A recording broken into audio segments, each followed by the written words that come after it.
আজ পর্যন্ত তোমরা শুনে এসেছো পেডাগজির ট্রিক্স হয়, ম্যাথামেটিক্সের ট্রিক্স হয়, কোনো কিছু মনে রাখতে গেলে মুখস্থ করতে গেলে তার ট্রিক্স হয়, কিন্তু কোনো দিন কি শুনেছ যে সিলেবাসেরও একটা ট্রিক্স হয়? একদম ঠিক শুনেছ। আজকে আমি তোমাদের সাথে প্রাইমারি টেটের এমন একটা সিলেবাসের ট্রিক্স শেয়ার করব, যার পর তুমিও বলবে যে হ্যাঁ, 1 মাসের মধ্যেই সিলেবাস কমপ্লিট করা সম্ভব। শুধুমাত্র সিলেবাস কমপ্লিট নয়, এমনকি শুধুমাত্র পাস নয়, 100+ স্কোর করা সম্ভব যদি তুমি সিলেবাসটাকে ভালোভাবে জানতে পারো। এতদিন পর্যন্ত যে কোনো পরীক্ষায় তোমরা জানতে কি যে সিলেবাসটা জেনে গেলেই মোটামুটি তোমার 30% সিলেবাস কভার হয়ে যায়, সেখানেই তোমার 30% পড়া হয়ে যায়। কিন্তু সেটা যে আজকে সত্যি সত্যিই 30% না 50% তোমার যে সত্যি সত্যিই পড়া হয়ে যাবে, সেটা তুমি আজকে এই ক্লাসটা করার পর বুঝতে পারবে। আজকে যে ক্লাসটা আমি নেব, সেই ক্লাসটা শুধুমাত্র সিরিয়াস অ্যাসপিরেন্টদের জন্যে, যারা ভাবছে যে 1 মাসের মধ্যে আমাকে সিলেবাস কমপ্লিট করতে হবে এবং 100+ স্কোর করতে হবে প্রাইমারি টেটে। কারণ এইবারে বিএডদের চান্স নেই, শুধুমাত্র ডিএলএডদের চান্স আছে। তাই যা করার এইবারেই আমাকে করতে হবে। আর সেই ট্রিক্স মনে রাখতে গেলে সব থেকে আগে তোমাদের আগে একটা কথা মনে করতে হবে। এর আগের বছরের প্রাইমারি টেটের কথা তোমাদের খুব ভালোভাবে মনে করতে হবে। কি মনে করবে তোমরা? এর আগের বছর পাশ কতজন করেছিল? আমরা সবাই জানি 1.5 লক্ষ ছাত্রছাত্রী পাশ করেছে। তারা কতদিন প্রিপারেশন নিয়েছে? তারা সবাই 2 মাসই প্রিপারেশন নিয়েছে। যাদের ডিএলএড আছে তারা তো তবু অনেক দিন আগের থেকে প্রিপারেশন নিচ্ছিল, কিন্তু যারা বিএড আছে তারা কিন্তু 2 মাসই প্রিপারেশন নিয়েছে। এমনকি পরীক্ষার 10 দিন আগে পর্যন্ত এরকম নোটিশ আসেনি, এরকম সবাই ভেবে নিয়েছে যে বিএডরা পরীক্ষা দিতেও পারে, না দিতেও পারে। কারণ কোন দিন কি জাজমেন্ট চলে আসবে তা তো বলা যায় না, তাই না? যাই হোক, বিএডরা পরীক্ষা দিতে পেরেছিল। কিন্তু তুমি যদি পাশের হার দেখতে যাও, সেক্ষেত্রে কাদের পাশের হার বেশি ছিল? অবশ্যই বিএডদের হার বেশি ছিল। তারা কিন্তু 95,000 জন পাশ করেছিল। যেখানে 1.5 লক্ষ টোটাল ছাত্রছাত্রী পাশ করেছে, সেখানে 45,000 হচ্ছে, 45 না 55,000 হচ্ছে তোমার ডিএলএড ছাত্রছাত্রী, আর বিএড ছাত্রছাত্রী হচ্ছে 95,000। এর কারণটা কি তোমরা জানো? বিএডরা কেন এত বেশি পাশ করেছে? তার কারণটা আমি তোমাদের এখনই শেয়ার করব। ভালো করে মন দিয়ে শুনবে। ডিএলএডরা যখন প্রিপারেশন নিচ্ছিল, যখন তাদের যে নোটিশ, সেই নোটিশটা যখন বের হলো, তখন তারা কি দেখলো? তারা যেই অনুযায়ী প্রিপারেশন নিচ্ছিল সেই অনুযায়ী কিন্তু সিলেবাস নেই। তার থেকে অর্ধেক ভাগ হয়ে গেছে। অর্ধেক নাম্বার হচ্ছে পেডাগজিতে চলে গেছে এবং অর্ধেক নাম্বার তারা যেটার প্রিপারেশন নিচ্ছিল সেই দিকটা দিয়ে চলে গেছে। তো তারা সেই মুহূর্তে কি করলো? তারা এটা ভাবলো যে আমি এতদিন ধরে যে প্রিপারেশনটা নিয়েছি, সেই প্রিপারেশনটা এখন যদি আমি না করি, তাহলে আমি রিভাইজ যদি না করি, তাহলে কিন্তু সেটাও ভুলে যাব। আর নতুন করে যদি পেডাগজি পড়তে যাই, তাহলে সেটাও আমার পড়া হবে না। তো সেক্ষেত্রে তারা কিসের ওপর জোর দিল? তারা হচ্ছে পেডাগজি বাদ দিয়ে বাকি পোর্শনটার ওপর বেশি জোর দিল। মানে বাংলা ব্যাকরণের ওপর, ইংলিশ গ্রামারের ওপর, অঙ্কের যে থিওরি পার্ট রয়েছে, অঙ্কের ওপর, কনসেপ্টের ওপর, সেই দিক দিয়ে তারা বেশি গুরুত্ব দিল। অপরদিকে বিএডরা কী করলো? বিএডরা তো দেখছে যে আমি এতদিন কোনো প্রিপারেশন নিইনি, আমাদের কোনো ঠিকই ছিল না যে আমরা এক্সামে বসতে পারবো কি পারবো না। এখনও ঠিক নেই যে আমরা কবে না কবে জাজমেন্ট চলে আসবে, আমরা বসতে পারবো না। যাই হোক, তারা এত সব কিছু মাথায় রেখেও তারা কি দেখলো? যেহেতু আমাদের কোনো রকমের প্রিপারেশন নেই, সেখানে আমরা যদি ম্যাথামেটিক্সের পার্ট শুরু করি, ম্যাথামেটিক্সের যে থিওরি পার্ট, সেটাকে আমরা এই 2 মাসের মধ্যে কমপ্লিট করতে পারবো না। ব্যাকরণে বামনদেবের যে বইটা রয়েছে, সেই বইটা কি 2 মাসের মধ্যে 2 মাসের মধ্যে কি কমপ্লিট করা সম্ভব? সেটাও সম্ভব না। তাহলে তারা কি দেখলো? তারা দেখলো আমাদের হাতে একমাত্র অস্ত্র হচ্ছে পেডাগজি। আমাদেরকে পেডাগজিটাই পড়তে হবে। এর আগের বছর তোমরা যারা ডিএলএড করেছো, যারা পাশ করতে পারোনি, তারা সত্যি করে বলো তো, তোমরা কি ভালোভাবে পেডাগজিটা পড়েছিলে? ভালোভাবে পেডাগজি পড়োনি।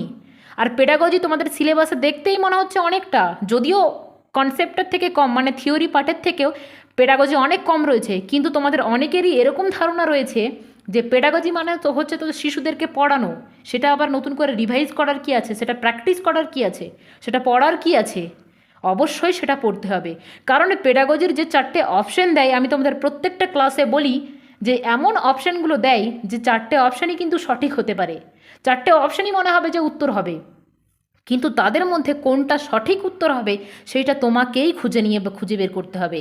তার জন্য তোমাকে সিলেবাস কমপ্লিট করতে হবে পেডাগজির, বারবার প্র্যাকটিস করতে হবে, এবং সবথেকে বেশি যেটা করতে হবে সেটা হচ্ছে সিটেটের প্রশ্ন প্র্যাকটিস করতে হবে। এরপরে আমরা দেখব পেডাগজির তোমাদের যে সিলেবাস রয়েছে সেই সিলেবাসের মধ্যে এমন 5-6টা চ্যাপ্টার রয়েছে যেগুলো তোমাদের 5টা সাবজেক্টেই পড়তে হবে।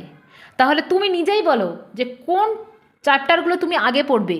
ম্যাথামেটিক্সের তুমি থিওরি পার্ট যেখানে তোমার জ্যামিতি বলা আছে বা তোমাদের সংখ্যাতত্ত্ব বা যোগ বিয়োগের ব্যাপার বলা আছে সেই চ্যাপ্টারগুলো আগে পড়বে, নাকি পেডাগজির যে চ্যাপ্টারটা 5টা সাবজেক্টের মধ্যেই রয়েছে সেই চ্যাপ্টারটা আগে পড়বে? যেখানে তোমার একটা চ্যাপ্টার পড়লেই 5টা সাবজেক্টের 5টা চ্যাপ্টার কভার হয়ে যায়, তাহলে কি তুমি সেই চ্যাপ্টারটা আগে পড়বে না? সেইটাই তোমাকে আগে পড়তে হবে। আজকে আমি তোমাদের একদম ধরে ধরে দেখিয়ে দেব যে এই চ্যাপ্টারটা 5টা সাবজেক্টের কোন কোন চ্যাপ্টারে রয়েছে। অ্যাকচুয়ালি নামগুলো একটু উলট পালট করে দিয়েছে, যে কারণে তোমাদের বুঝতে অসুবিধা হয়। আজকে আমি তোমাদের বলে দেব যে কোন চ্যাপ্টারটার কোন যে টপিকটা রয়েছে সেই টপিকটা অন্য চ্যাপ্টারে কি নামে রয়েছে, যার ফলে তোমরা এটা বুঝতে পারবে যে একটা চ্যাপ্টার করলেই 5টা সাবজেক্টের 5টা টপিক পুরোপুরি কমপ্লিট হয়ে যাবে। সব থেকে আমি শুরু করব তোমাদের বাংলা পেডাগজি নিয়ে। তোমাদের সিলেবাসে কিন্তু রয়েছে প্রথমে চাইল্ড সাইকোলজি, কিন্তু আমি তোমাদের প্রথমে দেখাবো সিলেবাসটা আলোচনা করব বাংলা পেডাগজি। তার কারণ কি জানো? তার কারণ হচ্ছে বাংলা পেডাগজির এমন টপিক রয়েছে যেগুলো সমস্তটাকেই কভার করেছে। বাংলাটা করলেই, বাংলা পেডাগজি কমপ্লিট করলেই সমস্তগুলোর অর্ধেকের বেশি কমপ্লিট হয়ে যাবে। আর সেটা কিভাবে হবে সেটা আমি তোমাদের এখনই বুঝিয়ে দিচ্ছি। শুধুই তো আমি তোমাদের বাংলা পেডাগজিটা প্রথমে কমপ্লিট করিনি, তার কোনো না কোনো কারণ তো রয়েইছে। আমি তোমাদের বাংলা পেডাগজি অলমোস্ট কমপ্লিট করে ফেলেছি, আর মাত্র 2-3টে চ্যাপ্টার রয়েছে, সেগুলো কমপ্লিট করিয়ে দেব এবং খুব তাড়াতাড়ি আমরা প্র্যাকটিস সেট নিয়ে আসব। তো চলো বাংলা পেডাগজির যে সিলেবাস সেই সিলেবাস নিয়ে আমরা প্রথমে আলোচনা করব। বাংলা এবং ইংরেজি দুটো পেডাগজি আমি তোমাদের পাশাপাশি রেখেছি। এর কারণ বাংলা পেডাগজিতে যা টপিক রয়েছে ইংরেজি পেডাগজিতেও ঠিক সেই টপিকই রয়েছে, কিন্তু একটু নাম এদিক ওদিক, বাকি বাদ পুরোটা সেম টু সেম। অর্থাৎ তোমাদের যাদের ইংলিশে ভয় থাকে তাদের কোনো টেনশন নেই, তারা বাংলাটা পড়লেই পুরোপুরি ইংরেজিটা হয়ে যাবে। তোমরা অনেকেই কমেন্ট করেছো যে ম্যাম আপনি যেভাবে পড়ান, যেভাবে বাংলা পেডাগজিটা আমাদের পড়িয়েছেন, সেখান থেকে আমাদের ইংলিশ পেডাগজি অনেকটা কভার হয়ে গেছে। কারণ বাংলা টার্মগুলোর সাথে সাথে আমি ইংলিশ টার্মগুলো তোমাদের খুব ভালোভাবে বলে দিই। সবথেকে প্রথমে রয়েছে ল্যাঙ্গুয়েজ 1 বা বাংলা ভাষা আমরা যেটাকে বলি, সেখানে তোমাদের রয়েছে প্রথমে ল্যাঙ্গুয়েজ কম্প্রিহেনশন। মানে হচ্ছে তোমাদের একটা টপিক দিয়ে দেবে, একটা পদ্য বা একটা গদ্য দিয়ে দেবে, সেখান থেকে তোমাদের কিছু প্রশ্ন দেবে, সেই প্রশ্নগুলো তোমাদের অ্যান্সার করতে হবে। সেটাকে বলে বোধ পরীক্ষণ। মানে তুমি পড়ে কতটা বুঝতে পেরেছো টপিকটা তার ভিত্তিতে তোমাকে অ্যান্সার করতে হবে। এই যে বোধ পরীক্ষণ বা তোমাদের যে ল্যাঙ্গুয়েজ কম্প্রিহেনশন রয়েছে, এখান থেকে তোমাদের 15 নম্বর থাকে। যে 15 নম্বরের মধ্যে 10 নম্বর তুমি ইজিলি তুলতে পারবে। কিভাবে? ওই টপিকটা থেকেই প্রশ্নগুলো থাকবে 10 নম্বর, আর বাকি যে 5 নম্বরের কথা বলছি সেই 5 নম্বর থাকবে ব্যাকরণ। এরপর বলো 5 নম্বরের ব্যাকরণের জন্য তুমি পড়বে নাকি 15 নম্বরের পেডাগজির জন্য তুমি পড়বে? অবশ্যই যে কোন 5 নম্বর দেবে তোমার তো ঠিক নেই, কোন গ্রামার থেকে কোন ব্যাকরণ থেকে কোথা থেকে তুলে দেবে তার তো কোনো ঠিক নেই। আর তুমি এই 2 মাসের মধ্যে কমপ্লিটও করতে পারবে না ব্যাকরণ। তাই তোমাদের সবাইকে বলবো ব্যাকরণের দিকে অত মাথা ব্যথা না করে তোমরা পেডাগজি নিয়ে বেশি ভাবো। ব্যাকরণ হলো নাই আন্দাজে দিলে তোমার যদি সঠিক হয়ে গেলে ভালো, আর না হলে 5 নম্বরের জন্য তো অত মাথা ব্যথা করে লাভ নেই। তার আগে পুরো সিলেবাসটা কমপ্লিট করো, তারপরে সেই ব্যাপারটার দিকে ধ্যান দেবে, ব্যাকরণের দিকে ধ্যান দেবে। দরকার হলে নেক্সট ইয়ারে যখন তোমরা নাম্বার বাড়ানোর চেষ্টা করবে তখন না হয় প্রথম থেকে ব্যাকরণের দিকে মন দাও, ব্যাকরণ নিয়ে প্র্যাকটিস করো। কিন্তু এখন যারা 1 মাসের মধ্যে কমপ্লিট করতে চাইছো, যারা 1 মাসের মধ্যে পাশ করার কথা ভাবছো, তারা ব্যাকরণ বা গ্রামারের কথা মাথার থেকে পুরোপুরি বের করে দাও। শুধুমাত্র ভাবো পেডাগজি নিয়ে এবং লাস্টের দিকে কিছু কম্প্রিহেনশন প্র্যাকটিস করো, অর্থাৎ বোধ পরীক্ষণ কিছু প্র্যাকটিস করো। সেটা কোথা থেকে? সেটাও তোমরা অন্য কোনো বই থেকে নেবে না, সিটেটের যে প্রিভিয়াস ইয়ার্স রয়েছে সেখান থেকে করবে। আমি চেষ্টা করবো কয়েকটা চ্যাপ্টার করিয়ে দেওয়ার, কয়েকটা বোধ পরীক্ষণ করিয়ে দেওয়ার। এই গেল তোমাদের ল্যাঙ্গুয়েজ কম্প্রিহেনশন পার্টটা, অর্থাৎ তোমাদের যে কন্টেন্ট পার্ট রয়েছে সেই কন্টেন্ট পার্ট এবং গ্রামার পার্ট চলে গেল। এরপরে আমরা মেন টপিক নিয়ে আলোচনা করব, সেটা হচ্ছে পেডাগজি। পেডাগজিতে সবথেকে প্রথম চ্যাপ্টার হচ্ছে লার্নিং অ্যান্ড অ্যাকুইজিশন। লার্নিং মানে হচ্ছে শিখন এবং অ্যাকুইজিশন মানে হচ্ছে আত্মীকরণ। এটার মানে কি? এটার মানে হচ্ছে একটা শিশু যখন তার বাড়িতে সবার কাছ থেকে সবারই সাথে মিশে থাকতে থাকতে সমাজে থাকতে থাকতে সে যখন একটা ভাষা অর্জন করে ফেলে তখন তাকে বলা হচ্ছে অ্যাকুইজিশন। যখন সেই শিশুটি বিদ্যালয়ে গিয়ে বা কোনো এক জায়গাতে পেন পেপারের মাধ্যমে অর্থাৎ লিখনের মাধ্যমে ক্লাসের মাধ্যমে প্র্যাকটিসের মাধ্যমে যখন একটা ভাষা শেখে তখন তাকে আমরা বলতে পারি লার্নিং। অ্যাকুইজিশনটা তাহলে কী হচ্ছে? অ্যাকুইজিশন অটোমেটিক্যালি হয়ে যাচ্ছে তার বাড়ির পরিবেশ থেকেই, আর লার্নিং কী হচ্ছে? বিদ্যালয়ে গিয়ে তাকে শিখতে হচ্ছে। অর্থাৎ বাঙালিদের ক্ষেত্রে আমরা বলতে পারি যে ইংলিশটা হচ্ছে আমাদের লার্নিং হয় আর বাংলাটা হচ্ছে আমাদের অ্যাকুইজিশন বা আয়ত্তীকরণ হয়। এই টপিকটাই সেম রয়েছে তোমাদের ইংলিশের ক্ষেত্রেও। ইংলিশে কী রয়েছে? Learning and acquisition, same topic. 2 নম্বর টপিকে রয়েছে তোমাদের basis of language teaching skill. মানে কি? ভাষা শিখনের যে বেসিক স্কিল বা বেসিক যে নীতিগুলো রয়েছে সেগুলো সম্পর্কে তোমাদের জানতে হবে। এখানেতে কি দেওয়া রয়েছে? এখানেতে দেওয়া রয়েছে প্রিন্সিপাল অফ ল্যাঙ্গুয়েজ টিচিং, মানে ভাষা শিখনের নীতিগুলো সম্পর্কেই জানতে হবে। মানে দুটোতে সেম রয়েছে, বাংলাতেও যা ইংলিশেতেও তাই রয়েছে। ভাষা শিখন বলতে কোনটা? ভাষা শিখনের যে 4টে স্কিল রয়েছে এরপরে দেখো 3 নম্বরে সেটা দেওয়া রয়েছে function of language skill. Language skill মানে কি? ভাষা দক্ষতা। আর ফাংশন মানে কি? ভাষা দক্ষতার যে কাজ, ভাষা দক্ষতার কী কাজ রয়েছে সেইটা সম্পর্কে তোমাদের জানতে হবে। আমাদের যে ল্যাঙ্গুয়েজ স্কিল রয়েছে সেখানে 4টে স্কিলের কথা বলা হয়েছে। লিসনিং, স্পিকিং, রিডিং, রাইটিং, অর্থাৎ শ্রবণ, পঠন, কথন এবং লিখন। এই 4টে সম্পর্কে তোমাদের জানতে হবে। এখানে কি বলা রয়েছে 3 নম্বরেতে? ইংরেজিতে বলা রয়েছে role of listening and speaking. Same ব্যাপার, লিসনিং স্পিকিং এখানেতেও রয়েছে, বাংলাটাতেও রয়েছে। তারপরে তোমাদের রয়েছে ফাংশন অফ ল্যাঙ্গুয়েজ, এখানেও তাই রয়েছে ফাংশন অফ ল্যাঙ্গুয়েজ। অর্থাৎ একটু ঘুরিয়ে ফিরিয়ে এইটা আগে দিয়ে দিয়েছে ওটা পরে দিয়েছে, বাস, আর কোনো কাজ নেই। তারপরে তোমাদের রয়েছে 4 নম্বরেতে role of grammar in learning. আর ইংরেজিতে কি রয়েছে? ইংরেজিতে রয়েছে critical perspective on the role of grammar in learning. Role of grammar রয়েছে এটাতেও, তার মানে গ্রামার বা ব্যাকরণের কি ভূমিকা রয়েছে সেটা তোমাদের জানতে হবে। তারপরে চ্যাপ্টার রয়েছে difficulties and challenges in language in diverse classroom. Diverse classroom মানে হচ্ছে বৈচিত্র্যপূর্ণ শ্রেণীকক্ষ। বৈচিত্র্যপূর্ণ শ্রেণীকক্ষে একজন শিক্ষকের কি কি সমস্যা তৈরি হয়, কি কি চ্যালেঞ্জের মুখোমুখি তাকে হতে হয়, কিভাবে সেই চ্যালেঞ্জগুলোকে হ্যান্ডেল করে, সেই সমস্ত ব্যাপার তোমাদের জানতে হবে। ইংরেজির ক্ষেত্রে কি রয়েছে? ইংরেজির ক্ষেত্রেও সেটাই রয়েছে challenges of teaching language in a diverse classroom, same ব্যাপার। তার সাথে সাথে রয়েছে ডিসঅর্ডার্স। ডিসঅর্ডার্স মানে কি? ডিসঅর্ডার্স মানে হচ্ছে অসঙ্গতি, যেটাকে তোমাদেরকে ভালোভাবে বললে বুঝতে পারবে যে রোগসমূহ। কিসের রোগসমূহ? এমবিবিএস করতে গেলে বা ডক্টরে পড়তে গেলে বা বায়োলজি পড়তে গেলে তোমাদের যে সমস্ত রোগসমূহ পড়তে হয় সেরকম? একদমই সেই সমস্ত রোগসমূহ নয়। অর্থাৎ এমবিবিএস করতে গেলে সেখানে যেরকম প্রত্যেকটা চ্যাপ্টারের শেষে বিভিন্ন রোগসমূহ থাকে, প্রত্যেকটা চ্যাপ্টারে আলাদা আলাদা রোগ থাকে, এখানে কিন্তু আলাদা নয়। বাংলার ক্ষেত্রে আলাদা অসঙ্গতি, ইংরেজির ক্ষেত্রে আলাদা অসঙ্গতি, তোমার পরিবেশের ক্ষেত্রে আলাদা অসঙ্গতি, সেই সমস্ত অসঙ্গতি নয়। এই অসঙ্গতি কিন্তু তোমার সিডিপি মানে চাইল্ড সাইকোলজিতেও পড়তে গেলেও যে সমস্ত অসঙ্গতি হয়, বাংলা বা ইংরেজির ক্ষেত্রেও সেই অসঙ্গতিগুলোই হয়। সেগুলো কীরকম? সেগুলো হচ্ছে তোমাদের চাইল্ড সাইকোলজিতে তোমাদের যে পার্টটা রয়েছে সেখানে একদম স্পষ্টভাবে লেখা রয়েছে যে কোন কোন টপিকগুলো। সেটা হচ্ছে ডিসলেক্সিয়া, ডিসক্যালকুলিয়া। ডিসলেক্সিয়া মানে কি? ডিসলেক্সিয়া মানে হচ্ছে পঠন সংক্রান্ত যে অসঙ্গতি। ডিসক্যালকুলিয়া মানে গণিতে যাদের অসঙ্গতি তাদেরকে বলা হচ্ছে ডিসক্যালকুলিয়া। এই ধরনের কিছু ডিসঅর্ডার বা অসঙ্গতি তোমাদের পড়তে হবে। তারপরের চ্যাপ্টার রয়েছে teaching of first language in a multilingual classroom. মানে কি বলেছে? প্রথম যে ভাষা রয়েছে সেই প্রথম ভাষার শিক্ষা দিতে হবে বহুভাষিক ক্লাসরুমেতে। তারপরে রয়েছে transition from monolingual to multilingual. Monolingual to multilingual বলেছে কেন? কারণ একটা ক্লাসের মধ্যে বহুভাষিক ছাত্রছাত্রী রয়েছে, বলেই দিয়েছে সেখানে কারো মাতৃভাষা বাংলা, কারো হিন্দি, কারো ইংলিশ, কারো উর্দু, যা খুশি হতে পারে মাতৃভাষা। সেই জন্য বলা হচ্ছে যে শিক্ষক যখন শিক্ষা দেবেন সেখানে একটা ভাষা দিয়ে শুরু করবেন ঠিক কথাই, কিন্তু তার মধ্য দিয়ে অনেকগুলো ভাষার ব্যবহার শিক্ষককে করতে হবে। এটা তোমরা সবাই জানো যে 5 বছরের মধ্যে প্রতিটা শিশুর মধ্যে 3-4টে ভাষা অ্যাকোয়ার্ড করার মতো কিন্তু ক্ষমতা রয়েছে। সুতরাং শিক্ষকের এখানে কোনো সমস্যা হওয়ার কথা নয় শিক্ষার্থীদের কাছ থেকে, যে এক ভাষা থেকে বহু ভাষাতে গেলে শিক্ষার্থীদের কোনো সমস্যা হবে, সেটা হবে না। ইংরেজির ক্ষেত্রে এটা কি রয়েছে? ইংরেজির ক্ষেত্রেও তাই রয়েছে যে approach, method and techniques of teaching English. অর্থাৎ ইংলিশ শেখানোর ক্ষেত্রে কী কী তুমি মেথড অ্যাপ্লাই করবে, কী কী টেকনিক অ্যাপ্লাই করবে, কী কী অ্যাপ্রোচ থাকবে তোমার, সেইটা সম্পর্কে তোমাকে জানতে হবে। তারপরের চ্যাপ্টার কি রয়েছে? তারপরের চ্যাপ্টারটা ভীষণ ইম্পর্টেন্ট 5টা সাবজেক্টের ক্ষেত্রেই। 5টা সাবজেক্টের মধ্যে সবথেকে প্রথমে হচ্ছে ইভ্যালুয়েশন রয়েছে এখানে, তাই তো?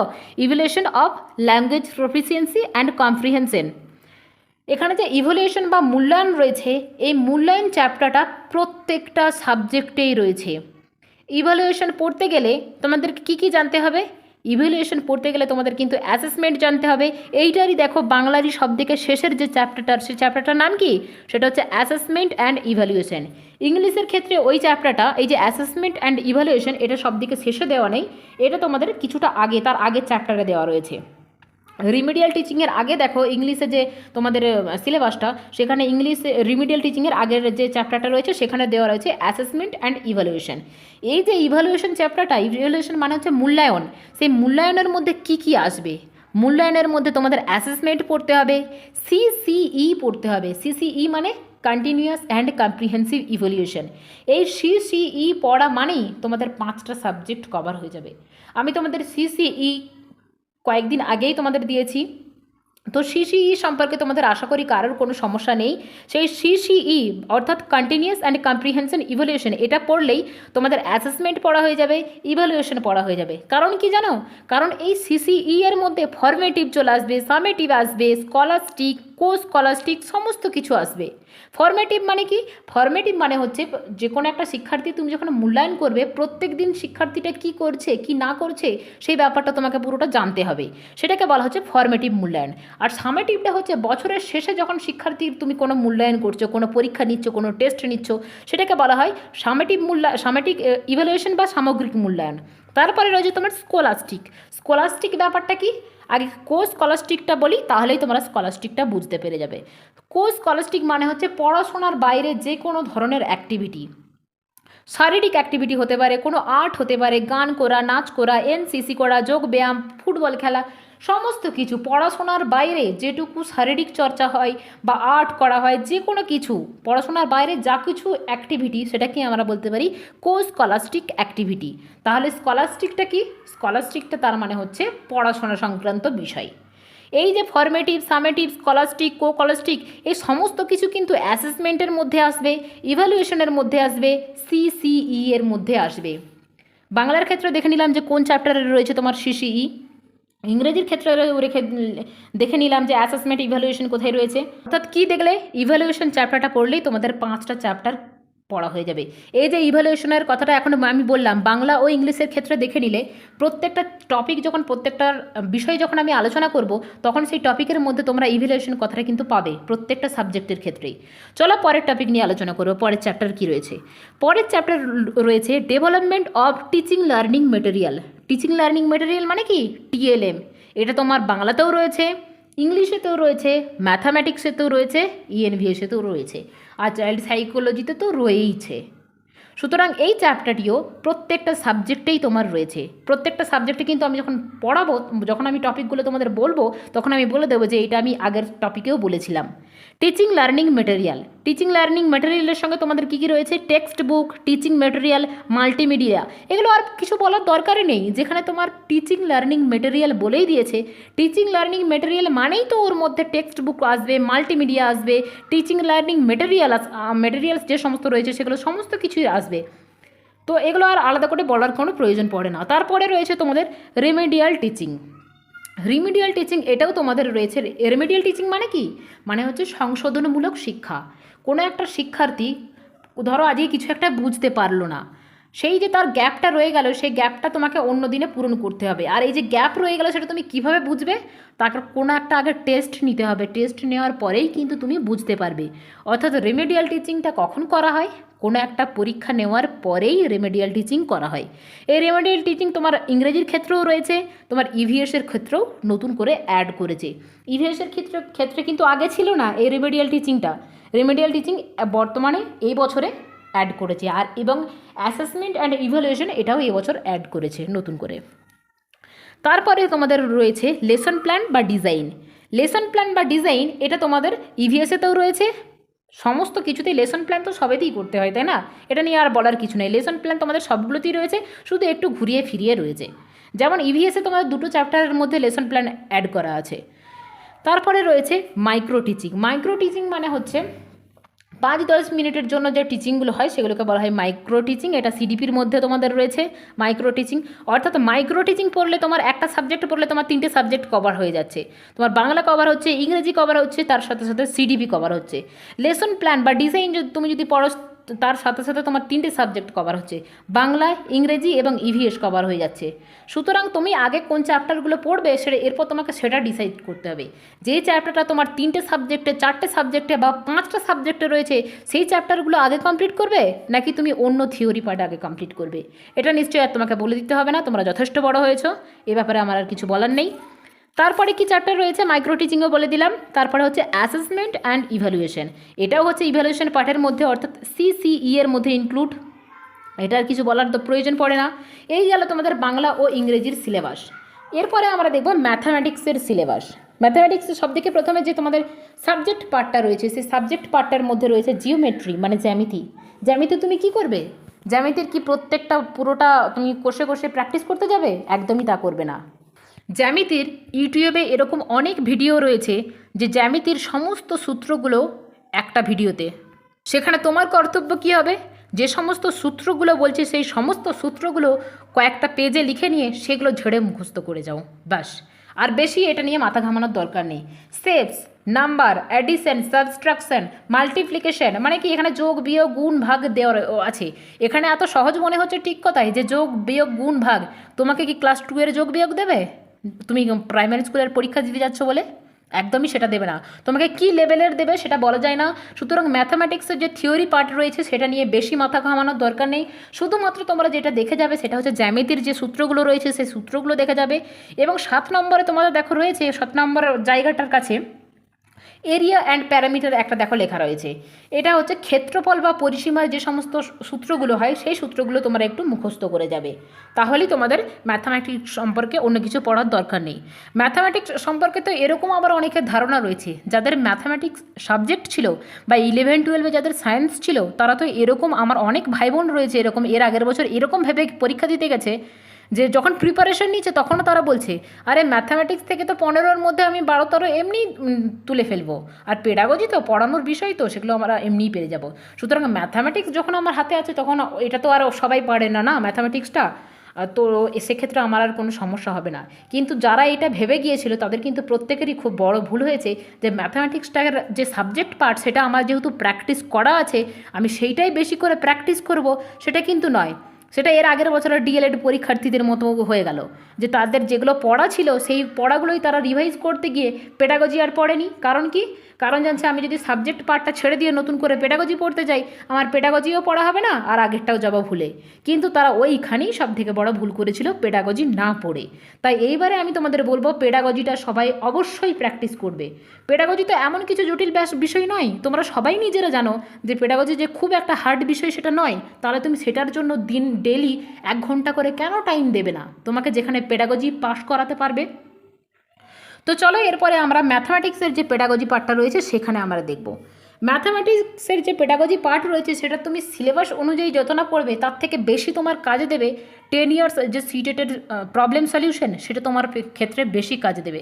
তোমরা যদি সিটেটের প্রশ্নগুলো কেউ পেয়ে থাকো 10 বছরের, সেখান থেকে প্র্যাকটিস করবে তাহলেই তোমাদের ম্যাথামেটিক্সের পেডাগজি অলমোস্ট কভার।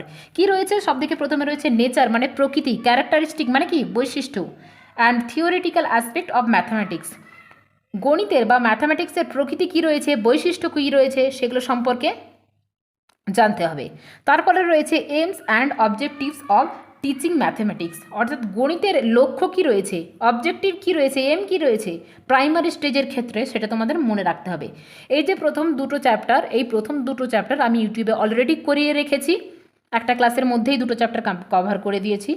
তারপরে রয়েছে তোমাদের রিলেভেন্ট কারিকুলাম। রিলেভেন্ট মানে কি? প্রাসঙ্গিক curriculum and resources in mathematics লার্নিংয়ের ক্ষেত্রে তোমাদের যে প্রাসঙ্গিক কারিকুলাম সেটা তোমাদের পড়তে হবে। তারপরে রয়েছে mathematics teacher and teaching learning methods, মানে ম্যাথামেটিক্স শেখানোর জন্য কি মেথড তুমি অ্যাপ্লাই করবে সেই মেথডগুলো তোমাদেরকে জানতে হবে। এই যে তোমাদের মেথড, টিচিং লার্নিংয়ের কী কী মেথড রয়েছে সেই মেথডগুলো তোমাদের সিডিপি অর্থাৎ চাইল্ড সাইকোলজির একটা চ্যাপ্টারের মধ্যে রয়েছে। তারপরে রয়েছে তোমাদের pedagogic content knowledge. Pedagogical content knowledge মানে কি? মানে হচ্ছে একজন শিক্ষার্থীকে তুমি কিভাবে শেখাবে, গণিত কীভাবে শেখাবে, অর্থাৎ তোমার কাছে থিওরির নলেজও থাকতে হবে। একজন শিক্ষার্থীকে তুমি কিভাবে এক্সপ্লেন করবে, কিভাবে বোঝাবে সেই নলেজটাও তোমার থাকতে হবে। তুমি কি বাস্তব উদাহরণ দিবে নাকি কি উদাহরণ দিবে সেই উদাহরণগুলোও কিন্তু ভালোভাবে তোমাকে জানতে হবে। অর্থাৎ এই যে পেডাগজিক্যাল কন্টেন্ট নলেজ বলেছে এর মধ্যে তোমাকে সমস্ত কিছু জানতে হবে, পুরো কন্টেন্ট সম্পর্কেও জানতে হবে। অবরোহী পদ্ধতি কি, আরোহী পদ্ধতি মানে ইন্ডাকটিভ ডিডাকটিভ কোন পদ্ধতিতে একজন শিক্ষার্থীকে শেখালে বোঝালে সে বুঝতে পারবে, সেগুলো সমস্ত কিছুই তোমাদের জানতে হবে। তারপরে রয়েছে planning for teaching mathematics. Planning মানে কি? তুমি ক্লাসে যাওয়ার জন্য যে প্ল্যানিং করছো, ম্যাথামেটিক্সের একটা ক্লাসে যাবে তার জন্য যে প্ল্যানের দরকার, অর্থাৎ এখানে কিসের কথা বলা হয়েছে? এখানে লেসন প্ল্যানের কথা বলা হয়েছে। এখানে দেখো, এখানে কিন্তু তোমাদের পুরোপুরি লেখা নেই যে এটা লেসন প্ল্যান বা ডিজাইনের চ্যাপ্টার। এখানে তোমাকে একটু ঘুরিয়ে বলেছে planning for teaching mathematics.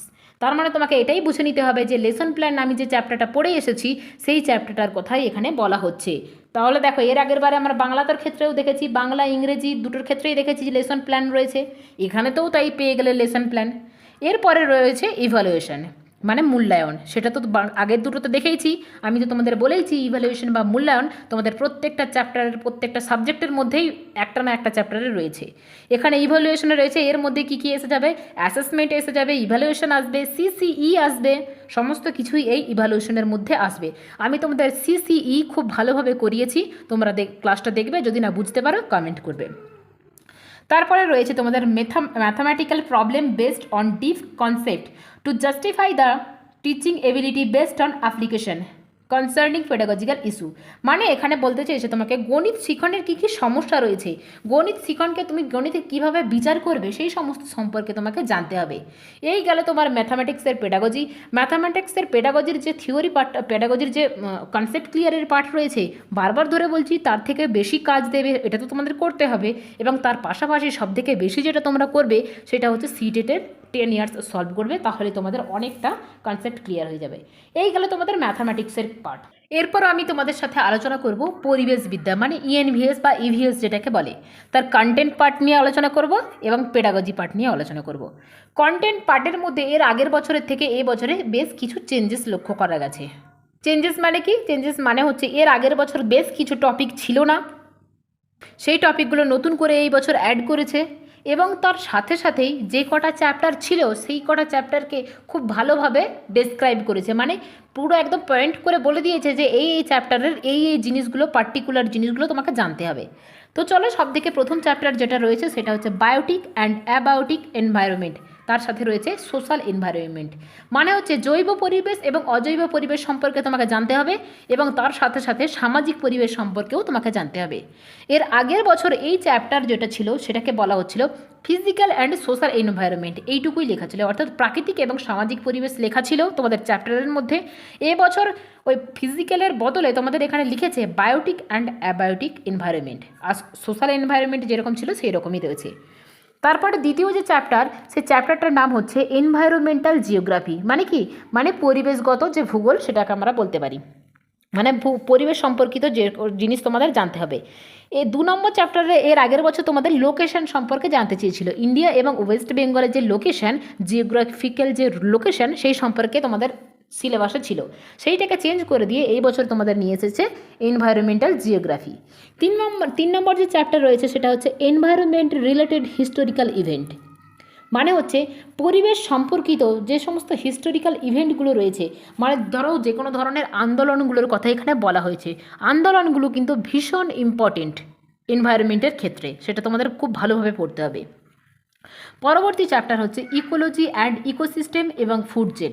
Ecology, ecosystem, বাস্তুতন্ত্র, বাস্তু সম্পর্কিত জিনিস বা ফুড চেন, তো এগুলো সম্পর্কে তোমরা মোটামুটি সবাই জানো, না জেনে থাকলে তোমরা ইউটিউবে সার্চ করে নেবে, সার্চ করে পড়বে। যাই হোক তোমাদের জানতে হবে। তারপরে রয়েছে অ্যাটমসফিয়ার মানে বায়ুমণ্ডল, ল্যান্ড অ্যান্ড ওয়াটার। ল্যান্ড মানে কি? ল্যান্ড মানে ভূমি, অ্যান্ড ওয়াটার মানে জল। জল এবং ভূমি সম্পর্কে, বায়ুমণ্ডল সম্পর্কে তোমাদের জানতে হবে। পরবর্তী চ্যাপ্টার হচ্ছে এনভায়রনমেন্টাল পলিউশন। এনভায়রনমেন্টাল পলিউশন মানে কি? মানে পরিবেশগত যে সমস্ত দূষণগুলো হয়।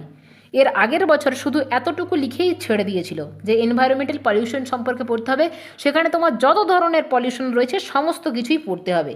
তেজস্ক্রিয় দূষণ, সমস্ত ধরনের দূষণ পড়তে হবে। কিন্তু এইবারে তোমাদের কিছু পার্টিকুলার করে দিয়েছে। সয়েল পলিউশন মানে হচ্ছে মাটি দূষণ বা মৃত্তিকা দূষণ যেটাকে বলা হয়। ওয়াটার পলিউশন জল দূষণ। এয়ার পলিউশন বা বাতাস দূষণ। সাউন্ড পলিউশন বা শব্দ দূষণ। ওশিয়ান পলিউশন মানে সামুদ্রিক দূষণ। পেস্টিসাইড পলিউশন মানে হচ্ছে কীটনাশক দূষণ। তারপরে সবথেকে শেষে রয়েছে প্লাস্টিক পলিউশন। প্লাস্টিক দূষণ কিন্তু ভীষণ একটা ইম্পর্টেন্ট জায়গা, এখান থেকে প্রশ্ন পড়ার চান্স অনেক বেশি। অর্থাৎ তোমাদের এবছর সুবিধাই করেছে, প্রত্যেকটা টপিকে কোন কোন টপিকগুলো পড়তে হবে সেগুলো বলে দিয়েছে। এক্সট্রা যে অনেক টপিক থাকে সেগুলো তোমাদের আর পড়তে হবে না। তারপরে চ্যাপ্টার রয়েছে plants, animal and biodiversity. Biodiversity মানে কি? জীববৈচিত্র্য। জীববৈচিত্র্য সম্পর্কে তো তোমাকে জানতেই হবে। যেখানে তুমি পরিবেশ সম্পর্কে জানছো অথচ জীববৈচিত্র্য জানবে না, সেটা তো হয় না। জীববৈচিত্র্য মানে হচ্ছে জীবের যে বৈচিত্র্য রয়েছে সমগ্র ভারতবর্ষে না সমগ্র পৃথিবী জুড়ে, সেই জীববৈচিত্র্য সম্পর্কে তোমাকে জানতে হবে। প্লান্টস মানে হচ্ছে উদ্ভিদ, প্রাণী, এই সমস্ত সম্পর্কেও জানতে হবে। তারপরে রয়েছে ন্যাচারাল রিসোর্সেস মানে কি? মানে হচ্ছে প্রাকৃতিক সম্পদ। আমরা প্রকৃতি থেকে যে সমস্ত সম্পদগুলো পেয়ে থাকি সেগুলোকে বলা হচ্ছে প্রাকৃতিক সম্পদ। তারপরে রয়েছে কনজারভেশন। কনজারভেশন মানে হচ্ছে সংরক্ষণ। কিসের সংরক্ষণ? বায়োডাইভার্সিটি মানে জীব বৈচিত্র্যের সংরক্ষণ। এই যে এত রকমের দূষণ হচ্ছে, দূষণের ফলে তো আমাদের জীবের যে বৈচিত্র্য, সেই জীবের সংখ্যা কিন্তু কমে যাচ্ছে, ক্রমশ সেই জীব হ্রাস পাচ্ছে। সেই জন্য সেগুলোকে, সেই জীব বৈচিত্র্যকে আমাদের সংরক্ষণ করার প্রয়োজন রয়েছে। তাই এখানে কনজারভেশন স্ট্র্যাটেজি অফ বায়োডাইভার্সিটি অর্থাৎ জীব বৈচিত্র্যের সংরক্ষণের যে স্ট্র্যাটেজি সেইটাকে তোমাদের পড়তে হবে। তার সাথে রয়েছে sanctuary, national park, biodiversity reservoir. অর্থাৎ ন্যাশনাল পার্ক বা বায়োডাইভার্সিটি রিজার্ভার কোথায় কোথায় রয়েছে, কোন জায়গায় কোন ন্যাশনাল পার্ক রয়েছে সেগুলো কিন্তু তোমাদের জানতে হবে। অবশ্যই এটা ভারতের মধ্যেই জানতে হবে, ভারতের বাইরে না। ন্যাশনাল পার্ক কোন রাজ্যের মধ্যে কোন ন্যাশনাল পার্ক রয়েছে, কি সম্পর্কিত ন্যাশনাল পার্ক রয়েছে সেগুলো কিন্তু তোমাদের খুব ভালোভাবে জানতে হবে। তারপরে কি বলা রয়েছে? Endangered plants and animals. Endanger মানে কি? এন্ডেঞ্জার্ড মানে হচ্ছে অবলুপ্তির পথে যে সমস্ত উদ্ভিদ এবং প্রাণীগুলো রয়েছে সেগুলো সম্পর্কে জানতে হবে। অবলুপ্তির পথে মানে এত রকমের দূষণ বা তাদের বসবাসের ঠিকঠাক জায়গা পাচ্ছে না, ঠিকঠাক টেম্পারেচার পাচ্ছে না, জল বাতাস, যাই হোক জীবন ধারণের জন্য যে সমস্ত পরিবেশের প্রয়োজন সেই পরিবেশ তারা না পাওয়ায় বা তাদেরকে মেরে দেওয়ার কারণেই হোক, তো যে কোনো কারণেই হোক তাদের অবলুপ্তি ঘটছে। তো তাদেরকে কনজার্ভ করার, তাদেরকে সংরক্ষণের কথা বলা হয়েছে। বা কোন কোন স্পিসিসগুলো অর্থাৎ কোন কোন উদ্ভিদ বা প্রাণীগুলো রয়েছে এরকম অবলুপ্তির পথে সেগুলো সম্পর্কে তোমাদের জানতে হবে। তারপরে রয়েছে ফরেস্ট মানে বন জঙ্গল, ওশিয়ান সমুদ্র, মাউন্টেন্স পর্বত, রিভার্স মানে নদ নদী এবং লেকস হ্রদ সম্পর্কে। বন জঙ্গল, সমুদ্র, পর্বত, নদ নদী, হ্রদ এই সমস্ত সম্পর্কে তোমাদের জানতে হবে। তারপর এনার্জি সোর্সেস। এনার্জি সোর্সেস মানে কি? মানে শক্তি আমরা যেখান থেকে পেয়ে থাকি। শক্তি হচ্ছে প্রচলিত শক্তি এবং অপ্রচলিত শক্তি। প্রচলিত শক্তি কোনগুলো? প্রচলিত শক্তি হচ্ছে যেগুলো পুনরায় সৃষ্টি করা যায় না। যেমন ধরো খনিজ তেল, এর ভাণ্ডার শেষ হয়ে গেলে তুমি কি আর খনিজ তেল পাবে? কয়লার ভাণ্ডার শেষ হয়ে গেলে কি আর কয়লা পাওয়া যাবে? পাওয়া যাবে না। এগুলোকে বলা হয় প্রচলিত শক্তি বা কনভেনশনাল এনার্জি। আর নন কনভেনশনাল কোনগুলো? যেগুলো হচ্ছে সৌরশক্তি, বায়ু শক্তি, এগুলোকে বলা হচ্ছে নন কনভেনশনাল বা অপ্রচলিত শক্তি। এগুলো পুনরায় আবার উৎপাদন করা যায়, এটা সম্পর্কে তোমাদের জানতে হবে। তারপরে রয়েছে ন্যাচারাল ক্যালামিটিস মানে হচ্ছে প্রাকৃতিক বিপর্যয় যেগুলো রয়েছে সেগুলো সম্পর্কে জানতে হবে। প্রাকৃতিক বিপর্যয় কোনগুলো? ফ্লাডস বা বন্যা। সাইক্লোন মানে কি? ঘূর্ণিঝড়। তোমরা ঘূর্ণিঝড়ের থেকে বেশি সাইক্লোনের সাথেই বেশি পরিচিত। এখন তো যে সমস্ত নিউজ চ্যানেলগুলো আছে সেখানে ঘূর্ণিঝড়ের তুলনায় সাইক্লোন কথাটা বেশি ইউজ করে। যাই হোক, সাইক্লোন মানে হচ্ছে ঘূর্ণিঝড়। তারপর হচ্ছে ফেমিন্স মানে হচ্ছে দুর্ভিক্ষ সম্পর্কে জানতে হবে। ভলক্যানিক অ্যাক্টিভিটিস মানে হচ্ছে অগ্নুৎপাত সম্পর্কে জানতে হবে। অর্থাৎ যে সমস্ত প্রাকৃতিক বিপর্যয়গুলো হয় সেই প্রাকৃতিক বিপর্যয়গুলো সম্পর্কে জানতে হবে। বন্যা, ঘূর্ণিঝড়, দুর্ভিক্ষ, অগ্নুৎপাত এই সমস্ত সম্পর্কে তোমাদের জানতে হবে। তারপরে রয়েছে ওয়েস্ট ম্যানেজমেন্ট মানে হচ্ছে বর্জ্য এবং বর্জ্য ব্যবস্থাপনা। বর্জ্য কোনগুলো কী ধরনের বর্জ্য পদার্থ এবং তাদের ব্যবস্থাপনা কিভাবে করবে সেই সম্পর্কে জানতে হবে। তারপরে রয়েছে global environmental issue. Global environmental issue মানে কি? বিশ্ব প্রাকৃতিক সমস্যা, সারা বিশ্বজুড়ে যে সমস্ত সমস্যাগুলো রয়েছে সেই সমস্যাগুলো আমাদের জানতে হবে। এর আগের বছর তোমাদের চ্যাপ্টারে শুধুমাত্র গ্লোবাল এনভায়রনমেন্টাল ইস্যু এতটুকুই দেওয়া ছিল, কিন্তু এর মধ্যে এই এক্সট্রা টপিকগুলো দেওয়া ছিল না। এই এক্সট্রা টপিকগুলো দিয়ে তোমাদের সুবিধাই হয়েছে।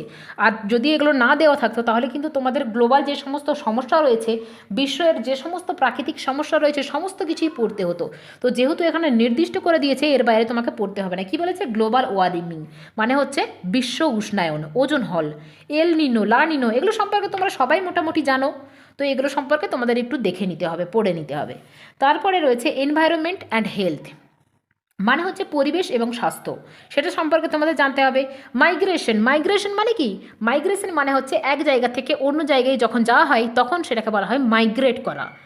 তোমরা দেখবে অনেকেই যখন ডিএলএড করেছো বা বিএড করেছো, বা অর্থাৎ এক ইউনিভার্সিটির থেকে যখন অন্য ইউনিভার্সিটির থেকে যাচ্ছ, সেক্ষেত্রে তোমাদের কিন্তু একটা সার্টিফিকেট লাগে, সেটাকে বলা হয় মাইগ্রেশন সার্টিফিকেট।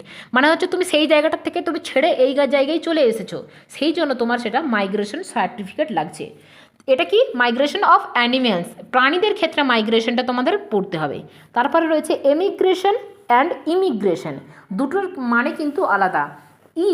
মানে হচ্ছে দেশ থেকে চলে যাওয়া, মানে দেশ ত্যাগ করাকে বলতে পারি আমরা এমিগ্রেশন, যেটা দিয়ে শুরু। আর যেটা দিয়ে শুরু, দিয়ে মানে হচ্ছে মানে কি? এখানে আসতে বলছে। মানে হচ্ছে নতুন একটা দেশেতে নতুন একটা দেশে যখন প্রবেশ করা হয়, যখন সেইখানে বসবাসের জন্য মানুষ যায়, ধরো এখান থেকে কেউ লন্ডনে গিয়ে থাকবে বা আমেরিকাতে গিয়ে থাকবে, তখন সে আমেরিকার কাছে কিন্তু তার কিন্তু ইমিগ্রেশন হলো, অর্থাৎ দিয়ে দিয়ে যেটা রয়েছে, দিয়ে যখন হলো তখন মানে কি? এখানেতে একটা নতুন দেশেতে সেটা হচ্ছে ইমিগ্রেশন। আর এমিগ্রেশন মানে হচ্ছে কি? মানে হচ্ছে দেশত্যাগ করা। একজন যে হচ্ছে আমাদের এখান থেকে চলে যাচ্ছে, তার ক্ষেত্রে, ভারতের ক্ষেত্রে তার এমিগ্রেশন ঘটছে, অর্থাৎ এবং তার লন্ডনের ক্ষেত্রে বা আমেরিকার ক্ষেত্রে তো ইমিগ্রেশন এবং এমিগ্রেশন দুটোই কিন্তু তোমাদের খুব ভালোভাবে মনে রাখতে হবে। তারপরে রয়েছে বায়োরেমেডিয়েশন যে ব্যাপারটা কি? বায়োরেমেডিয়েশন মানে হচ্ছে দূষণ হ্রাস করা। এর মেন ফান্ডা হচ্ছে দূষণকে হ্রাস করতে হবে। মাটি এবং জলের মধ্যে যে সমস্ত দূষিত পদার্থগুলো থাকে, সেই দূষিত পদার্থগুলোর অবস্থার পরিবর্তন করতে হবে এবং সেই মাটিতে বা জলেতে অণুজীবের বৃদ্ধি করতে হবে। বৃদ্ধি করে দূষণ হ্রাস করার যে পদ্ধতি, সেটাকে বলা হচ্ছে বায়োরেমেডিয়েশন। তারপরে রয়েছে techniques of growing plant and animals, উদ্ভিদ এবং প্রাণী গ্রোয়িংয়ের জন্য কী কী টেকনিক অবলম্বন করা যেতে পারে সেই সম্পর্কে তোমাদের জানতে হবে। এই কালে তোমাদের থিওরি পার্ট। এরপরে রয়েছে pedagogy, concept and scope of ইভিএসের স্কোপ এবং কনসেপ্ট কী কী, সিগনিফিকেন্স মানে গুরুত্ব কী রয়েছে ইভিএসের, integrated EVS, environmental studies and environmental education সম্পর্কে জানতে হবে। লার্নিং প্রিন্সিপাল অর্থাৎ শিক্ষণের নীতি কী রয়েছে সেটা জানতে হবে। Scope and relation to science and social science, এর সাথে সায়েন্স এবং সোশ্যাল সায়েন্সের পরিবেশের সাথে কী রিলেশন রয়েছে সেটা জানতে হবে, কী স্কোপ রয়েছে সেটা জানতে হবে। তারপরে রয়েছে approach of presenting concept activities. তারপরে দেখো রয়েছে লেসন প্ল্যান বা ডিজাইন। এই যে লেসন প্ল্যান বা ডিজাইন তোমরা মনে করে দেখো, বাংলাতেও পেয়েছো, ইংলিশেতেও পেয়েছো লেসন প্ল্যান, আবার তোমাদের ম্যাথামেটিক্সের ক্ষেত্রেও পেয়েছো, সেখানে নামটা একটু উল্টো ছিল, প্ল্যানিং ফর টিচিং ম্যাথামেটিক্স ছিল, কিন্তু এখানে কি? এখানে হচ্ছে লেসন প্ল্যান বা ডিজাইন। এইটারই আবার দেখো আর একটু নিচের দিকে আর তিনটে পয়েন্টের পরে দেখো লেখা আছে আবার লেসন প্ল্যান বা ডিজাইন, অর্থাৎ লেসন প্ল্যান বা ডিজাইন কতটা ইম্পর্ট্যান্ট তোমরা খুব ভালোভাবে বুঝতে পারছো। তারপরে রয়েছে তোমাদের observation, data collection, experimentation, practical work, এই সমস্ত কিছু প্যাডাগজির মধ্যে জানতে হবে। তারপরে রয়েছে discussion, explanation, drawing, inference, judgement এবং জাস্টিফিকেশন, বিচার করা, কোনো কিছু জাজমেন্ট করা, ডিসকাস করা, এক্সপ্লেন করা, ড্রয়িংয়ের ক্ষেত্রে কোনো কিছুর এক্সপ্লেন করা, সমস্ত কিছু তোমাদের প্র্যাকটিক্যালের তোমাদের পরিবেশের মধ্যে আসবে। তারপরেরটা দেখো অ্যাসেসমেন্ট অ্যান্ড ইভ্যালুয়েশন। আমি তোমাদের বলেছিলাম যে অ্যাসেসমেন্ট অ্যান্ড ইভ্যালুয়েশন হচ্ছে প্রত্যেকটা চ্যাপ্টারেই রয়েছে। অ্যাসেসমেন্ট আর ইভ্যালুয়েশন যখনই চলে আসে তার মানে সিসিই চলে আসে, কন্টিনিউয়াস অ্যান্ড কম্প্রিহেন্সিভ ইভ্যালুয়েশন। এখানেও দেখো আর দুটো পরে তোমাদের রেমেডিয়াল টিচিং, তারপরে রয়েছে লেসন প্ল্যান বা ডিজাইন, তারপরে রেমেডিয়াল টিচিং, এবং তারপরে দেখো সিসিই একটা আলাদা চ্যাপ্টার করেছে। যাই করুক না কেন আলাদা চ্যাপ্টার করতে পারে, কিন্তু সিসিই মানেই যা, তার মানেই হচ্ছে অ্যাসেসমেন্ট জানতে হবে, ইভ্যালুয়েশন জানতে হবে, এই সমস্ত ব্যাপারগুলো তোমাদের জানতে হবে। তো রেমেডিয়াল টিচিং বা লেসন প্ল্যান এগুলো তো তোমরা এর আগেতেই তোমাদের সাথে আলোচনা করেছি। রেমেডিয়াল টিচিং মানে হচ্ছে সংশোধনমূলক শিক্ষা। তোমাদের প্রত্যেকটা সাবজেক্টে দেখে এলাম, বাংলায় রয়েছে, ইংরেজিতে রয়েছে, তোমাদের ইভিএসে তো রয়েছে রেমেডিয়াল টিচিং, লেসন প্ল্যানও তাই সবগুলোতে রয়েছে, সিসিও সবগুলোতে রয়েছে। এরপরে রয়েছে তোমার টিএলএম, টিচিং লার্নিং ম্যাটেরিয়াল। এর আগের 3টে সিলেবাস আলোচনা করার ফলে এরপর বুঝতে পারছো যে তোমাদের পরিবেশের কতটা সিলেবাস অটোমেটিক্যালি কভার হয়ে গেছে। অটোমেটিক্যালি তোমাদের কিন্তু লেসন প্ল্যান বা design, assessment cover, remedial teaching cover, CCE cover, TLM বা টিচিং লার্নিং ম্যাটেরিয়াল কভার, সমস্ত কিছুই কভার। তারপরে তোমাদের রয়েছে problem solving and reflective teaching. তারপরে রয়েছে স্কোপ অফ আইসিটি। এই যে স্কোপ অফ আইসিটি এটা কিন্তু তোমাদের বাংলাতেও রয়েছে। আমি তোমাদের যখন বাংলা পড়াই তখন বলিনি ঠিক কথাই, তোমাদের দেখবে যেখানে তোমাদের টিচিং লার্নিং মেটেরিয়াল ছিল, টেক্সট বুকের আর কথাটা বলা হয়েছে, সেইখানেই কিন্তু তোমাদের আইসিটি আছে। আইসিটির ফুল ফর্ম হচ্ছে ইনফরমেশন অ্যান্ড কমিউনিকেশন টেকনোলজি। এটা সম্পর্কে আমি তোমাদের যখন টিএলএম পড়াই বা টিচিং লার্নিং মেটেরিয়াল পড়াই বাংলা পেডাগজিতে, তোমরা প্লেলিস্টে গিয়েই দেখতে পাবে, সেখানে কিন্তু এই ব্যাপারটা নিয়ে আমি আলোচনা করেছিলাম। তো এই গেল তোমাদের ইভিএসের যে পেডাগজি পার্ট, সেটাও গেল। এরপরে আমরা আলোচনা করব সিডিপি বা চাইল্ড ডেভেলপমেন্ট অ্যান্ড পেডাগজি যে পার্টটা রয়েছে সেটা নিয়ে আলোচনা করব। আমরা দেখলাম যে পরিবেশের যে পেডাগজি পার্ট রয়েছে তার মধ্যে কিন্তু অর্ধেকের বেশি আমরা আগে যে 3টে সাবজেক্ট দেখেছি সেখানেই কভার হয়ে গেছে, অর্থাৎ বাংলার ক্ষেত্রেই বেশিরভাগটা কভার হয়ে গেছে। বাংলাটা পড়ার পরেই বাকি যে 3টে সাবজেক্ট সেটা কভার হয়ে গেছে। এরপরে আমরা দেখব যে চাইল্ড সাইকোলজির মধ্যে কী কী সিলেবাস রয়েছে।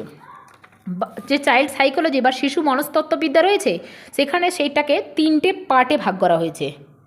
প্রথম যে পার্ট রয়েছে সেই পার্টটা হচ্ছে চাইল্ড ডেভেলপমেন্ট পার্ট, তারপরে রয়েছে ইনক্লুসিভ এডুকেশন এবং সবথেকে শেষে রয়েছে লার্নিং অ্যান্ড পেডাগজি পার্ট। এর মধ্যে সবথেকে প্রথম যে পার্ট সেটা হচ্ছে চাইল্ড ডেভেলপমেন্ট যে পার্টটা রয়েছে, সেখানে কিন্তু আমি অলরেডি প্রত্যেকটা চ্যাপ্টার তোমাদের ভালোভাবে করিয়ে দিয়েছি। এমনকি তোমাদেরকে যখন ট্রিক্সগুলো বলি পড়ানোর সময়, তোমরা বলো যে হ্যাঁ সত্যি এই ট্রিক্সগুলো আমরা মনে রাখতে পারছি। যেমন কোহলবার্গ আমি তোমাদের যখন পড়িয়েছিলাম সেখানে একটা উদাহরণের মাধ্যমেই কিন্তু কোহলবার্গের যে 6টা স্টেজ রয়েছে সেই 6টা স্টেজ খুব ইজিলি মনে রাখতে পারবে।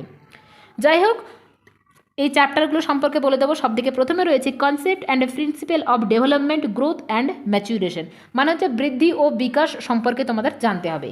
তারপরে রয়েছে হেরিডিটি অ্যান্ড এনভায়রনমেন্ট। হেরিডিটি মানে হচ্ছে বংশগতি, এনভায়রনমেন্ট মানে হচ্ছে পরিবেশ। হেরিডিটি মানে হচ্ছে বংশগতি এবং পরিবেশ যে একটা ফ্যাক্টর বিকাশের ক্ষেত্রে কতটা গুরুত্বপূর্ণ ফ্যাক্টর সেটা তোমাদের মনে রাখতে হবে।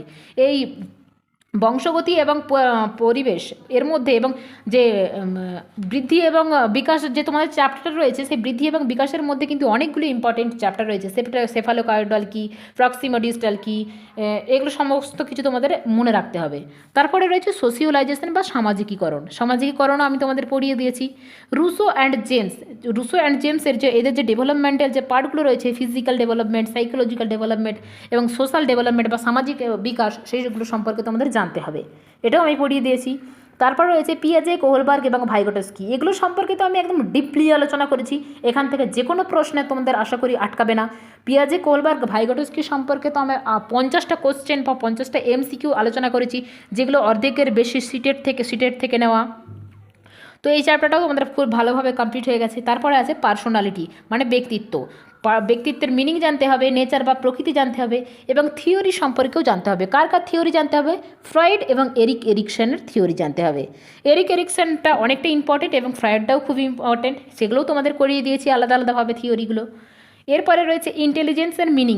ইন্টেলিজেন্স মানে হচ্ছে বুদ্ধির মানে কি রয়েছে, প্রকৃতি কী রয়েছে এবং বুদ্ধি সম্পর্কিত এখানে অনেকগুলো আমি তোমাদের ট্রিক্স বলেছি। যেমন ধরো বুদ্ধি সম্পর্কে তোমাদের ক্যাশ কার কাছ থেকে নেবে, থর্নডাইকের কাছ থেকে ক্যাশ নেবে, মানে CAS। সি মানে কি এটা তোমাদের নিশ্চয়ই আশা করি মনে আছে, কংক্রিট, এ ফর অ্যাবস্ট্রাক্ট, আর এস মানে কি সোশ্যাল, এগুলো তোমাদের মনে আছে। তারপরে রয়েছে ইন্ডিভিজুয়াল ডিফারেন্স মানে কি ব্যক্তিগত পার্থক্য among learners and it's educational implication in teaching learning প্রসেসের মধ্যে যে ব্যক্তিগত পার্থক্য রয়েছে সেটা তোমাদের জানতে হবে। ব্যক্তিগত পার্থক্য সম্পর্কেও আমি খুব ভালোভাবে ডিসকাস করেছি তোমাদের সাথে। এই গেল তোমাদের ডেভেলপমেন্ট পার্টটা। এরপরে আমরা আলোচনা করব ইনক্লুসিভ এডুকেশন মানে হচ্ছে অন্তর্ভুক্তিমূলক শিখন বা শিক্ষা। তার মধ্যে রয়েছে addressing learner from diverse background, মানে বিভিন্ন ব্যাকগ্রাউন্ড থেকে যে সমস্ত স্টুডেন্টরা আছে তাদের ডিসঅ্যাডভান্টেজ কী আছে, অ্যাডভান্টেজ কী আছে সেগুলো সম্পর্কে জানতে হবে। তারপর বলেছে addressing the needs of children with learning difficulties, এই দেখো ডিফিকাল্টিসের কথা চলে এসেছে।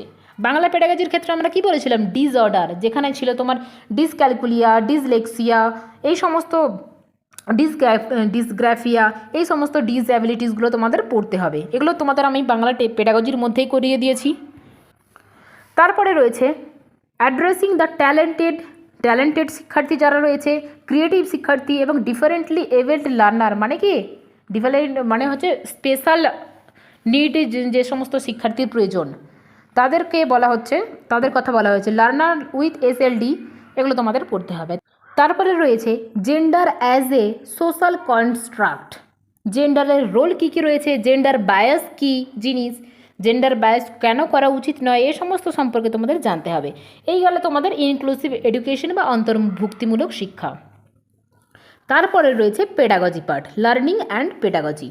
এর মধ্যে প্রথমে রয়েছে লার্নিং মিনিং, লার্নিংয়ের মিনিং কী, নেচার কী মানে প্রকৃতি, থিওরি সম্পর্কে জানতে হবে, অর্থাৎ শিক্ষণের যে থিওরিগুলো দিয়েছেন প্যাভলভ, স্কিনার, থর্নডাইক, গেস্টাল্ট, এই যে গেস্টাল্ট মতবাদ আর এই সমস্ত মতবাদগুলো রয়েছে, তাদের যে থিওরিগুলো রয়েছে সেগুলো সম্পর্কে তোমাদের জানতে হবে এবং সেগুলোকে তুমি শিক্ষায় কিভাবে ইমপ্লিকেশন করবে, মানে শিক্ষণের ক্ষেত্রে কিভাবে তুমি অ্যাপ্লাই করবে।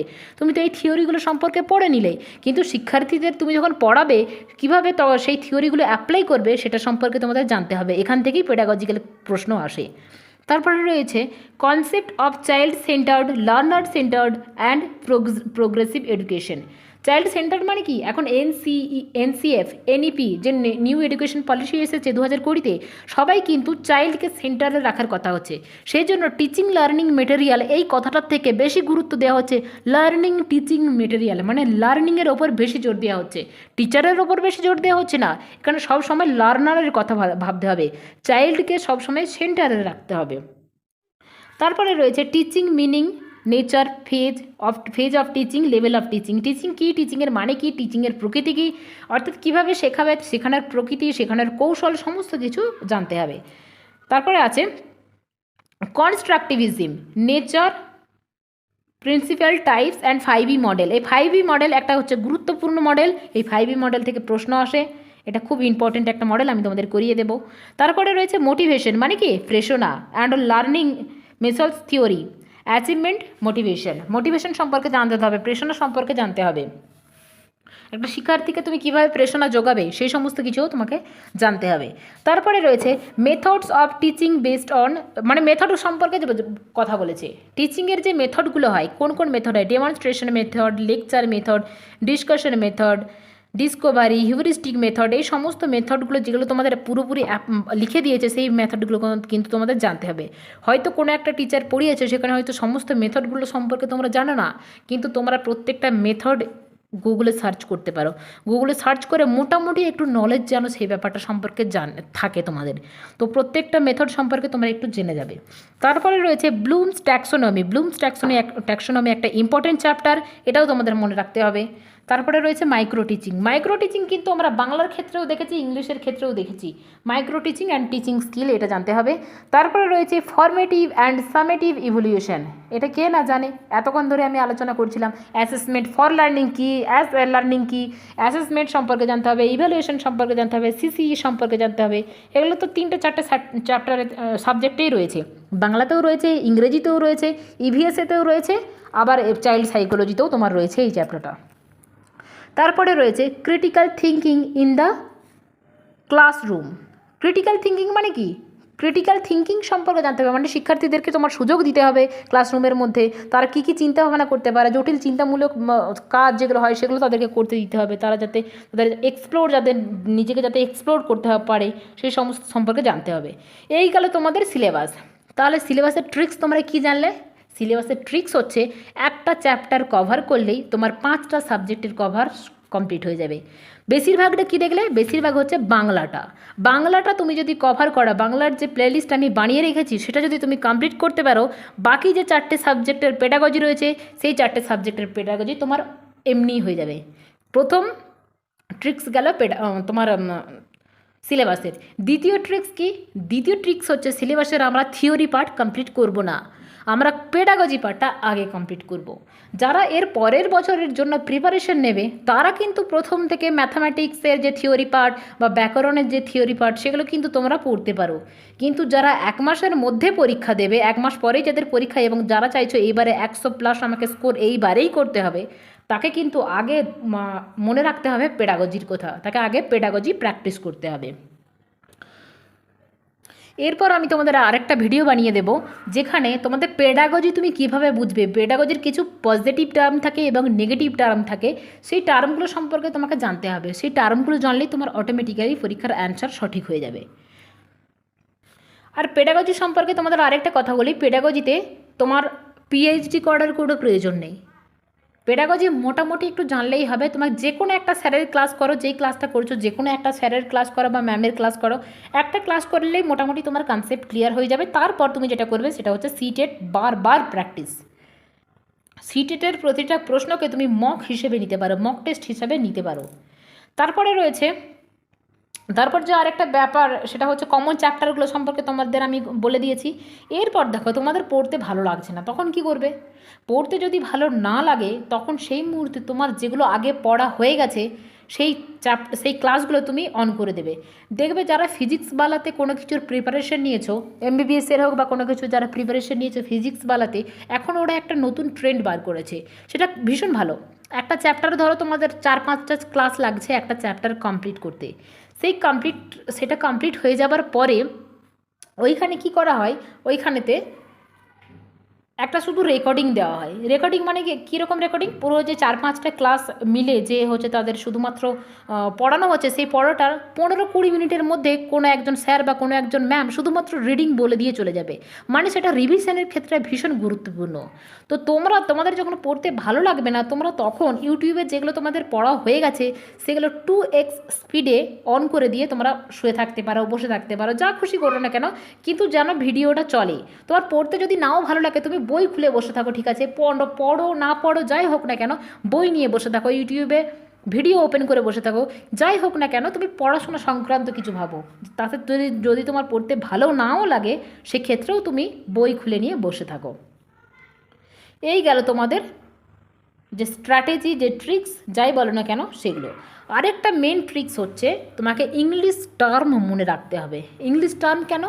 কারণ হচ্ছে তুমি যেগুলো পড়ছো সেগুলো দেখবে ইংলিশে তোমার একটাই টার্ম থাকে, কিন্তু বাংলার ক্ষেত্রে একাধিক টার্ম থাকে। যখন আমি তোমাদের পেডাগজি পড়িয়েছি তখন আমি প্রত্যেকটা বলে দিয়েছি যে এটার এত রকমভাবে বাংলা মানে হতে পারে, কিন্তু তার ইংরেজি কিন্তু তার মিনিং একটাই। সুতরাং ইংরেজিটা যতটা সম্ভব মনে রাখার চেষ্টা করবে। এমনকি বাংলার ক্ষেত্রেও বাংলায় যখন দেয় তখন দেখবে ব্র্যাকেটের মধ্যে ইংলিশটা লিখে দেয়, তো সেক্ষেত্রে ইংলিশটা যতটা সম্ভব মনে রাখার চেষ্টা করবে। আজকে আমি ক্লাসটা এখানেই শেষ করছি। আশা করি তোমাদের সিলেবাস সম্পর্কে আর কোনো কনফিউশন নেই। সিলেবাসের ট্রিক্স কি বুঝে গেছো। যেগুলো কমন চ্যাপ্টার সেই কমন চ্যাপ্টারগুলো তোমরা আগে কমপ্লিট করো, তারপরে অন্য কিছু সাবজেক্টের পার্ট বা থিওরির পার্ট সেগুলো পরে কমপ্লিট করবে। আজকে আমি ক্লাসটা এখানেই শেষ করছি। Thank you so much.